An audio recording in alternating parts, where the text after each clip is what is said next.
There's criticism over the failure to prosecute anyone for causing the pollution. Thousands of fish were killed on a stretch of the Sixmilewater River in Newton Abbey, and despite efforts to find the source, the Environmental Protection Agency says there's nothing more it can do. Laura Lyon is there live near Mollusk this evening. First, Laura, remind us of what happened in June.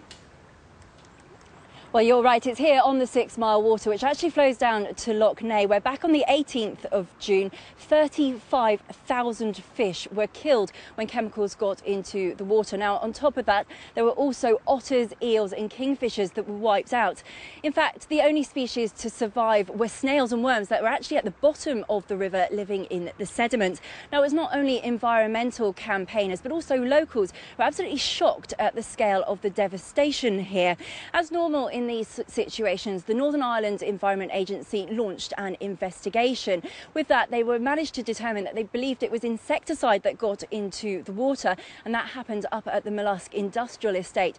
But today, the Environment Minister, Sammy Wilson, has said that although they have carried out an investigation, they're still unable to determine exactly which company is responsible.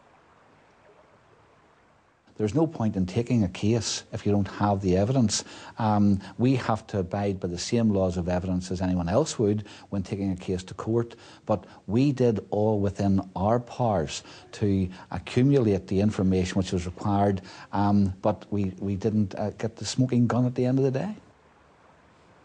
Well, there's also been criticism from Friends of the Earth who say that the Environment Agency should be better equipped and have more resources, especially when it comes to examining the evidence at a scene like this one. But it's Brian Wilson, who's the only Green Party member to sit at the MLA, who's actually saying that the investigation wasn't good enough and he wants an independent investigation to start.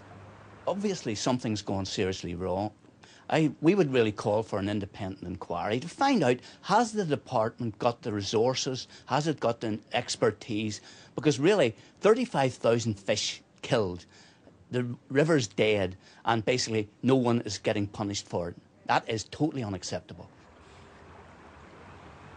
Well, once again, the spotlight is firmly back on the Northern Ireland Environment Agency, and lots of questions are being raised, especially by critics who say and want to know exactly what is going to happen to businesses and what the message is being sent to them when no one is being held responsible or prosecuted, and crucially, what's going to happen to stop this sort of incident happening again.